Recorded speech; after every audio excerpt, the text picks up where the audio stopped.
husband, who was my fiancé in '86, is French. And he, at the time in '86, he was on a CNRS position at Orsay. So at that time, he had suggested that I could apply to IHES for the summer. We were going to be there in the summer. Myself, my husband, and our daughter came as I said, in the fall of 2000. And very quickly after I came, I met a mathematician who I began collaborating with.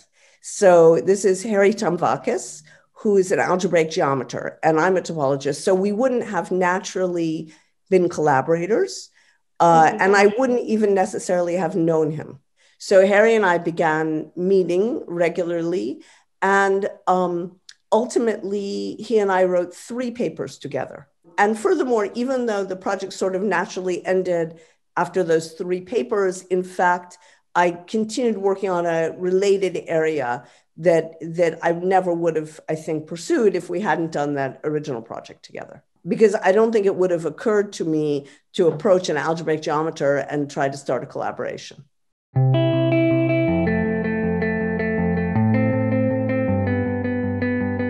In the fall of 2000, we were both on sabbatical, and we had the idea that we would both be at IHES and that we could live in Ormai, and that would be nice.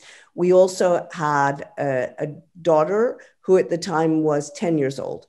It was very nice because 2 things. One is that very quickly I met a couple of the other mathematicians who had children in the same school. And so we would take our children to school together. So we would walk together sometimes with the children.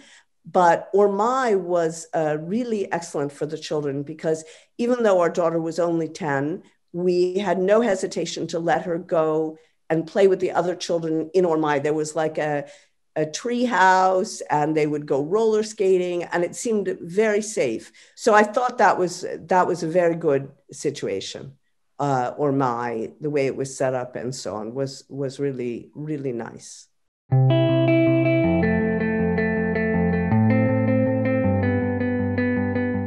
If you go back to when I was a student, there were no women. So when I was an undergraduate student in America, I was the only woman in any of my classes. So I really didn't have women colleagues. I actually wanted to do my PhD with Mary Ellen Rudin because she was so encouraging and nice.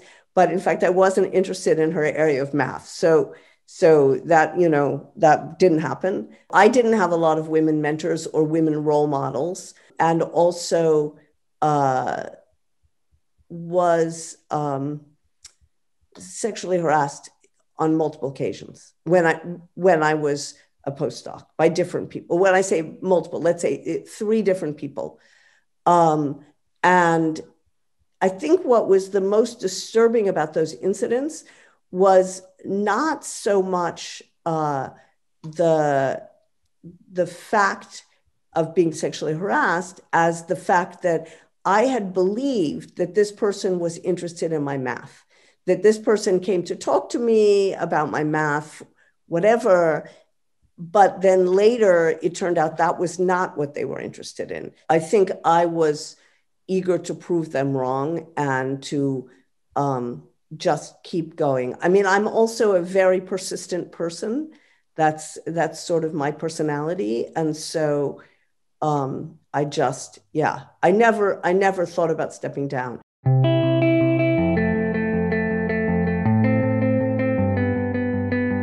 I won an award, what's called the Humphreys Award, for being a mentor to women.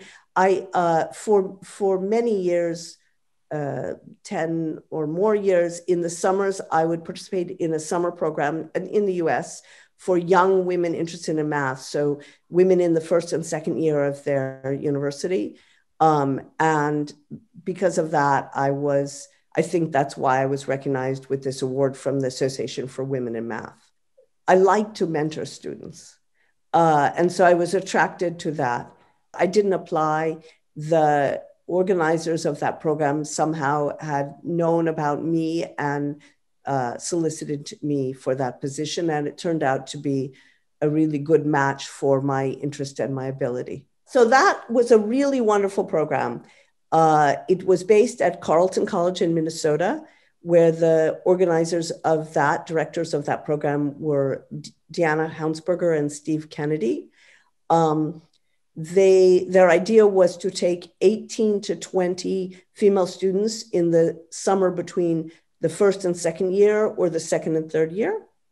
And those students would come for a 4-week program. We were all grouped together several times a week. We would eat together.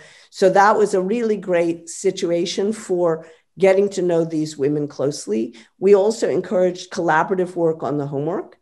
And that, I think, was good. So I think that a pretty large percent of these students wanted to go on in the mathematical sciences. I would say maybe 2/3 of them. They were selected based on their mathematical potential from their home institutions. For the first time that they were exposed to the idea of going to graduate school was in this summer program. I continued to have one-on-one, like, email contact with the students. Typically, they would ask for letters of recommendation, but also they would talk to me about decisions. And that continues. That is to say, some of those students who are now mathematicians will email me that they're trying to make a career decision now, and could they Skype with me or Zoom with me so I could give them advice. So that gives me a lot of pleasure.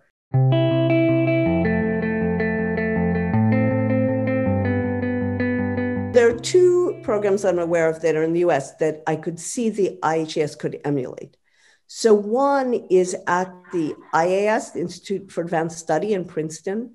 Every May, they have a week-long workshop for young women that I believe spans from probably high-level undergraduates, graduate students, and postdocs on a particular mathematical theme. So to have like that, like a week-long program in the summer for students, sort of, undergraduates or more likely graduate students and postdocs, where they can meet each other and come together. I could see the IHES doing something like that, and it could make a huge difference, and also would end up with these students of the program who have then a good memory of IHES and would be interested in coming back in the future. So the other program I want to talk about is at MSRI in Berkeley, California. They have a 1-week workshop for women that's called, I believe, Connections for Women, where they have women speakers who are at the program. And then they also have a panel discussion where they have some of the women in the program who talk about issues like having a husband and children, or being gay, or career things, or what to do if you're sexually harassed, or whatever.